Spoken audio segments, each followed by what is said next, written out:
Hi, class. We are going to do chapter 16. I'm not going to do a PowerPoint and audio for chapter 15, crisis negotiation. Since that's not something that most of you will be involved in, you can just go through the PowerPoint and read the chapter.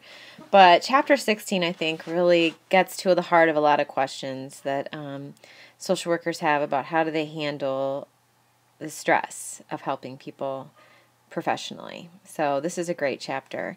So here we go. So, helping professionals are really prime candidates for burnout. The nature of the job is to be intensely involved with people who are in need of assistance. Sometimes stress is contagious. If you've ever been in a stressful situation with somebody who's kind of freaking out, it's hard not to sort of feel like you should take some of that on. So, a recipe for burnout is high levels of motivation, idealistic, expectations that your work will give your life a sense of meaning. I would say almost all of us who want to help people have that recipe. Many helping professionals have historically low success rates too, right? Because we can't control what the outcome of our intervention is going to be. The human service field is also becoming more difficult because a lot of times we're expected to bill for our time, so it's important that we see enough people, that the agencies that we work for make money, so it becomes increasingly about seeing more people in the same amount of time. So it's sort of like doctors scheduling patients every 15 minutes and patients feeling rushed through. Same can kind of happen in the helping profession. So being burned out, the historical roots that phrase kind of took place in the 1970s, and it really just means physically, emotionally, spiritually, and interpersonally and behaviorally, you're at the point of exhaustion. Herbert Freudenberger describes young, idealistic volunteers working in alternative healthcare settings who started to look and act worse than many of their clients. Burnout consisted of the following: a lost energy to the point of exhaustion, lost enthusiasm to the point of absolute indifference, passion is replaced by cynicism, and there's a complete lack of confidence that your work is having any positive impact. So it's almost like they just shut down in almost every sense of the word. So the building blocks of burnout, how does it start? Role ambiguity. You don't really know what your role is. Role conflict. You think that something is your job and somebody else thinks it's theirs. Role overload. You have just too much to do. Inconsequentiality. You don't think it really matters. Isolation and autonomy. We have core concerns that we have to have met when we work places, and autonomy is really an important piece. Being able to make decisions for yourself that impact your life, make a difference in whether you're interested in the work that you're doing. There are some myths that engender burnout that are listed in your book, and they're on page 616, so I'm not going to read through them. There's about 8 different myths, and they're really important for you to kind of understand.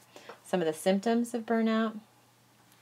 Burnout is multidimensional, and we're going to go through the stages in just a second. But there's this really big chart on page 618 and 619 that you should look through that include all the different symptoms. So there's 3 levels of burnout. At the trait level, it is all pervasive, encompassing every facet of the worker's life. The worker is completely non-functional in regard to person, place, and time. The trait level of burnout is extremely serious, and it calls for immediate intervention in a worker's life. At the state level, burnout may be periodic or situational. A classic example is that what occurs during the burnout of a full moon at a crisis line center. So it's like cyclical. And then burnout can also be activity-based. So any activity that is performed over and over at an intense level, like an encounter group counseling of substance abusers, or serving as a chaplain to grief-stricken folks in a trauma center. These are going to wear the armor off. Most of the emotionally bulletproof crisis worker is really going to see stress come in. Stages of burnout: enthusiasm. We come into a job really excited with high hopes and sometimes unrealistic expectations about how we're going to change the world. Stagnation at stage 2 takes place. This occurs when the worker starts to feel that personal, financial, and career needs are not being met. Awareness may come from seeing people perceived as less able moving up the career ladder faster. And then pressures from home to meet increased financial obligations and a lack of personal intrinsic reinforcement for doing a good job. So stagnation is really hard. And this also takes place when we don't feel appreciated at work. Third level is frustration. Frustration indicates that the worker's in trouble.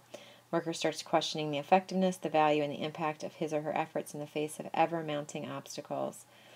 And it's contagious. One person's frustration is likely to have a domino effect. And then apathy is burnout, a chronic indifference to the situation and defies most efforts at intervention. Apathy is truly a crisis stage. Person is in a state of disequilibrium and immobility. So there's this thing called secondary stress disorder that was termed STSD in 1990 by McCann and Perlman. It's also called vicarious traumatization in 1995 and compassion fatigue. These terms are often interchangeable, and they describe what's going on in a crisis worker's relationship that becomes pathological with their client. The research does indicate that crisis workers experience more negative effects from their work than any other type of human service work. The potential for STSD is even more pronounced in crisis workers who work in long-term disasters. And, think about how it would be in the aftermath of 9/11 to continue to work that constant exposure to the high that comes with dealing with traumatic events.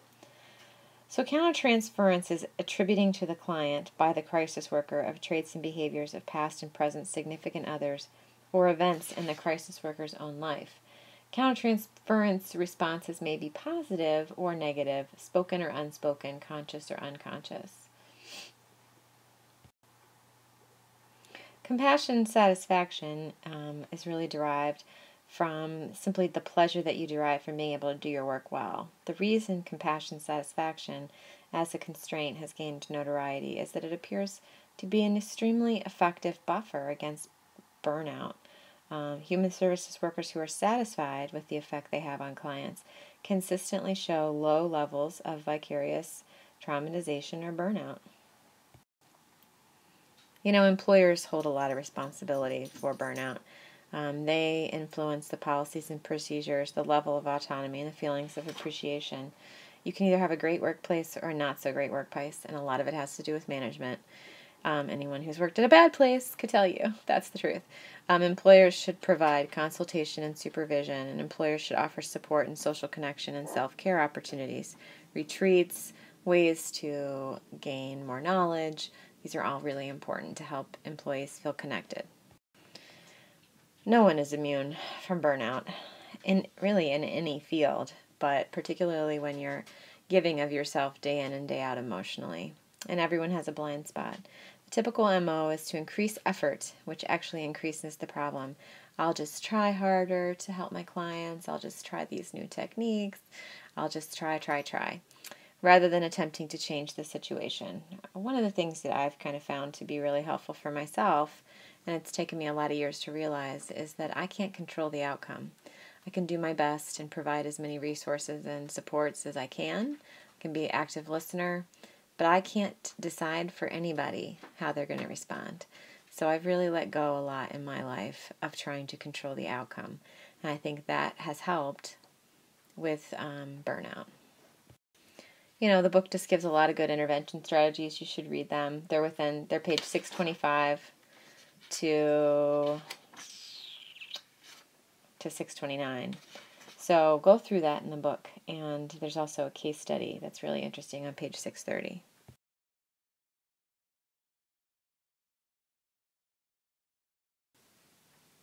We're going to use the case study of Jane in our weekly lesson this week. And they're going to go through the basic IDS approach, which is behavior, affect, sensation, imagery, cognition, interpersonal relationships, drugs, and biology, and setting. So we're going to go into that a little bit deeper in our discussion in the forum. So Mr. Savicki in 2002 compared 13 different cultures, and what he found out is that heavy workload, unsupportive middle managers, and an atmosphere in which new ideas and practices are restricted, and it's inefficiently organized work leads to burnout. Conversely, when the work environment offers encouragement for new ideas, a team of coworkers lends support, and the managers set the stage for positive feelings of goal attainment, there were low burnout scores. However, when cultures factored in, Maslach's three-component of burnout changed dramatically. Danish and French Canadian and English Canadian workers have low emotional exhaustion, low depersonalization, and a high sense of personal accomplishment scores. Child care workers in what was formerly the West German in West Germany have high burnout profiles with a low sense of personal accomplishment and high emotional exhaustion. And again, he just kind of looked at all the different cultures. And then he looked at the United States, whose workers scored extremely high in the sense of personal accomplishment, but unhappily also had high emotional exhaustion and high depersonalization scores. So basically what that means is the concept of power distance, meaning the amount of control that bosses feel they have over workers, has an impact. High power distance means that bosses believe they can dictate the behavior of their subordinates. It should come as no surprise that higher power distances lead to burnout. So she's just really showed how the work environment really has a huge impact on burnout.